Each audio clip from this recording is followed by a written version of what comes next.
It's October. It's the last quarter of the year. Can you believe it? And even more surprisingly, it's the last 3 months of this decade.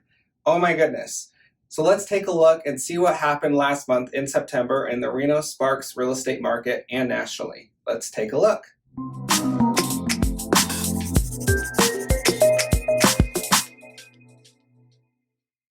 Right into property prices, we can see we went down another $4,000 in median home price from $399 down to $395. So we did drop down just slightly. I think a lot of this is seasonal, so no reason to worry. You can see historically, though, last year was kind of, I think, an oddball year. And it was the last September, October, the median home price went up. That was a little out of the norm for us. And so this year seems a little bit more normal. And we hit 395 versus last year we were at 373. So we are year over year up. We'll see what happens in October. Last year, you can see here that we went from 373 to 385, so $12,000 up. If we did do that this year, we would hit a new record high. So we'll see what happens. I don't anticipate a big jump if we do, but we'll find out. Now, I wanted to take a look at, on a national level, what's forecasted for our real estate market in terms of prices. Actually, one of my viewers, Matthew, had suggested looking at a little bit more national scale and statistics, so this is for you. Taking a look here, you can see that the Nevada has a forecast of 8.1%. Now, we want to take into account that this is for not only Reno, Sparks, Carson City, Fallon, Fernley, Elko, but also Las Vegas. And we have been seeing a lot of growth in Las Vegas, and I think some of those numbers are pushing that forecast up for us. I don't anticipate us to hit that high of 8.1% for Reno Sparks. But what's really interesting about this is the fact that, look at that, the lowest forecasted state is Texas, and that's still a gain year over year in price of just under 2% still. So every single state in the United States is forecasted to go up in median home price. So I think that's up in percent of change of median home price. So that was really interesting to me. On a national scale, it's 4.5% forecasted. So we'll see what happens for 2020, but that's what's forecasted so far. Looking at the days to contract, no surprise there. We went up from 48 to 56 days. So that's how long it took from to go on the market to accept an offer. And you can look at last September, we were at 43. So we are up a little bit higher this year than we were last year. And it just changes year to year, but we are gradually going upward for the winter months, not out of the normal. Looking at it broken down on a price range, you can see the two outside numbers. We have the $100,000 to $200,000 range, which I think there's only like 2 houses for sale in that price range right now in Reno Sparks. That was 173 days to contract. And that was mostly because one house sat on the market for so long and then finally got an accepted offer on it. And so it shot up that number really high. So I wouldn't pay much attention to that one. It's kind of a random one in there that was tossed in. And on the other side, a 1.5 plus $1 million range, you saw it at 164. That did go up. Looking at all the numbers, they did all go up month over month. So the market is starting to take a little bit longer to sell your home than it did last month. But that, again, that's very normal as we go into these winter months. Looking at the inventory, you can see the big gray bar there. We went down, the inventory did drop another month. Again, we anticipate all these numbers to slowly go down for the winter time. So that's normal. But what was really interesting is you can always see the red bar and the black bar, which is the sold and new. The sold has always been, the last couple months have been less than the new. Well, this year it flip-flopped. We dropped 28% in terms of new listings. So not as many homes did come on the market for September. And that showed that 561 homes sold and only 543 homes came on the market. So that was a little bit surprising. We're going to see how that affects our October numbers since less homes did come on the market. How that affected us on months of inventory, we stayed about the same. Now, went 2.4. Technically, we were just under 2.4 rounds up. So it did drop just slightly in months of inventory. Why that didn't happen more dramatically was because we didn't have as many solds. So while the solds went down, the news went down a little bit quicker. Luckily, we still had enough to kind of keep us a little bit flat, so we didn't drop down severely. But you look over from September of this year versus last year, we were at 3.2 months of inventory. So we are down than we were last year. So we'll see what happens.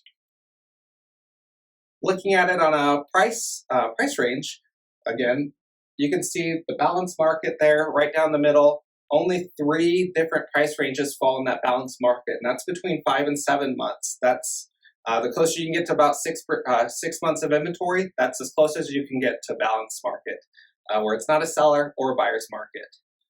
And again, months of inventory is basically how many homes or how many months it takes for all the homes on the market to sell based on the current rate of sales to homes on the market. So that's how they figure that out. You can see that all the lower price range from $600,000 below was essentially in the seller's market. Everything from 600 up to 1.5 million was in a balanced market, and then the 1.5 plus million dollar market was at 10 months of inventory. It was actually a big jump since our slides last month, so that was kind of interesting to see. But we are seeing some price range starting to be in the balanced market. Looking at a national level, what the months of inventory are doing. Now, these numbers are always 1 month behind our numbers because it takes a little bit longer for the National Association of Realtors to aggregate all these numbers from all the different cities, counties, states, and put them all together into the slide. But you can see it's been a downward trend the last few months. So months of inventory aren't just going down for us or staying kind of flat-ish. They are going down. Not as much inventory in our market. We need more homes for sale. Looking at the Sparks real estate market, median home price did go down just slightly. The new listings did go down 26%, like you saw on the Reno Sparks numbers. It was down about 28%, so we're not too surprised looking at Sparks specifically. What was actually really interesting is the days to contract actually went down for Sparks. If you remember in my slide where the days to contract were up for Reno Sparks, they were up. So I was a little surprised by that. Units sold was down 14%, and the inventory for Sparks is down 8%. Now looking at Reno, you can see there's where the days to contract shifted, 36%, up to 59 days to contract. So that's where those numbers came from and shifted those numbers up for the Reno Sparks rate.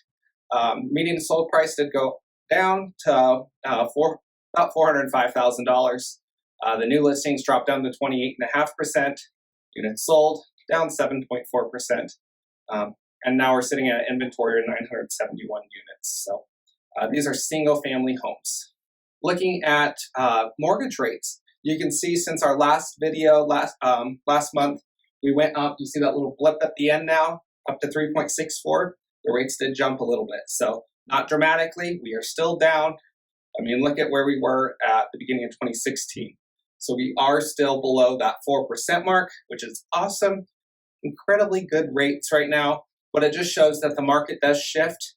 That was just in the last month, that shifted up a little bit. So the market, you don't want to wait on the market because you don't know what's going to happen exactly. So if that's something that's holding you back, don't wait.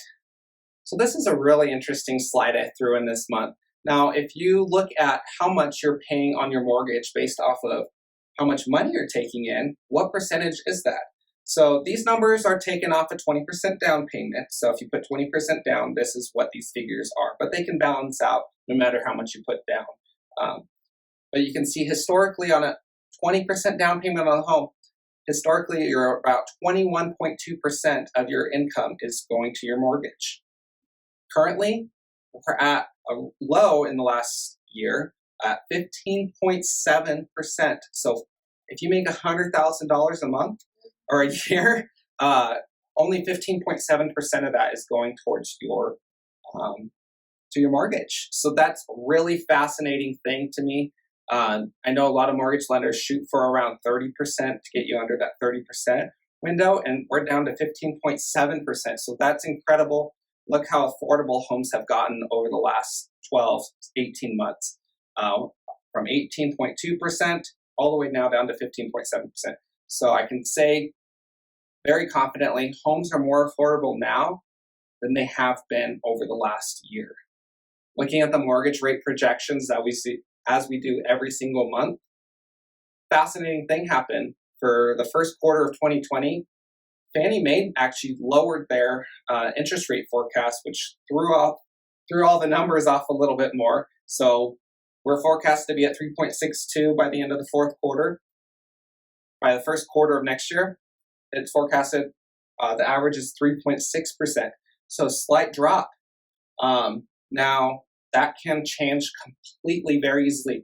I know the market on a national level, like I know there's trade deals with China going on right now and things like that, presidential elections. So these interest rates can change very easily. So don't count on these forecasts. But that's just what's happening right now. And if you're thinking about buying, just know the interest rates are still very low right now. I just want to finish up with this slide here of the benefits of home ownership. You know, a lot of people that are renting, looking at buying, might need a little help getting off that fence. And these statistics were really interesting to me. On a survey, 93% of homeowners said that owning a home made them happier. 88% agreed that buying a home is the best decision they've ever made. 79% believe owning a home has changed them for the better. Look at those statistics, very strong to the point where home ownership may be the right fit for you. If you are considering the path of home ownership, let's get together. Let's grab a cup of coffee, chat about it. Let me know. If you have any other questions, you can reach me at the number right here below. I'd be happy to answer them for you. You can reach me via call or text. I look forward to seeing you next month when we go over October's numbers. If you have any other questions, again, reach out to me. And if you want to see any other videos, you can watch them right over here. Thank you so much and have a wonderful October.